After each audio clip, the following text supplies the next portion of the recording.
How do you generally go about financing your flips at this point? Do you use hard money or are you using your Yeah. own generally hard money? So I use hard money to fund up to 70 to 90% of the purchase price. Mhm. And I use my own money to cover the rest of the purchase and also the rehab. Okay, cool. That's pretty much what I'm doing at this point. So I think it's generally speaking a pretty good way to go. Mhm. How do you go about finding the deals that you work on? I know it can be a challenge in California to come across good deals, especially with the right margins that you need. Mm-hmm. Yeah, there are not a lot of good deals. It's very hard to come by. I usually purchase about 30 to 40% below the ARB. Mhm. So my main source of deals is from agents, real estate Okay. agents. So they bring the deals to me and they represent me on the buying side. And after I flip the house, I list the house again with them so they can get at least double commission. Hmm. It's interesting. In Tennessee, I don't. People generally don't use the MLS to find a whole lot of deals, and I'm wondering. I've heard a lot of people from California say they do. I'm just kind of wondering if it's because the population of the cities are so high that it's easier for deals to go through the cracks. But I think that's pretty interesting that you're able to use a realtor. I wish I could have a realtor bring me deals more frequently, but that's awesome. I think Um, when they realize that they can get at least double commission, they are very happy to work with investors right. because it's very good incentive to them. Yeah, especially because they can keep coming back to you as well. Because a normal homeowner or buyer might be a one-off, but being an investor, Hmm. you're going to buy several homes multiple times Exactly. a year, and then get Yeah. them paid twice. So that's good. Hmm. Yeah. Good for them. Are you when you're working on these houses? I've seen some of the videos that you post doing some of the work yourself. Do you do a lot of the work yourself, or just a little?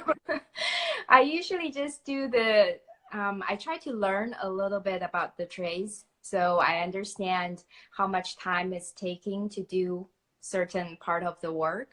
And I don't really do much myself. It's more for fun. I'm learning and I think it's good to know a little bit of the like since I'm in this business, it's good to know how construction works. Right. Yeah, Okay. but I have a crew. I have a crew to do the work mainly. Yeah, I do too. It's too much work for one person to handle, and I think it's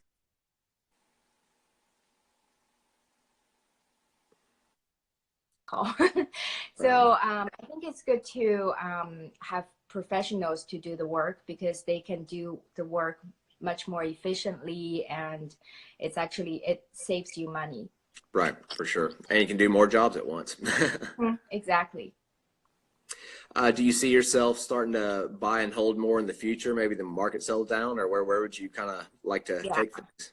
I definitely plan to buy more rental properties. Yeah, if the market keeps declining and get to a certain point where I think it makes sense to purchase more rental properties, yeah, I'd like to buy more. What are some of your biggest challenges that you've had as you've kind of gotten going and progressed your career? I think a challenge I have right now is I have four projects going on, but my crew can only do two at a time. So the projects are a little slower than Mhm. usual.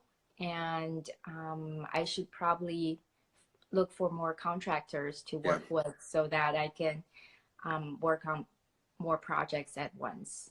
yeah. Expanding is definitely a challenge. I wholesale a lot as well. I'm working on trying to scale that up, and it's a lot of it's beyond my expertise. So have to kind of go out towards other people and find out Mhm. how they've systemized a lot of things and scaled up because it's not really intuitive to me necessarily. So I can definitely relate to that aspect of it as well.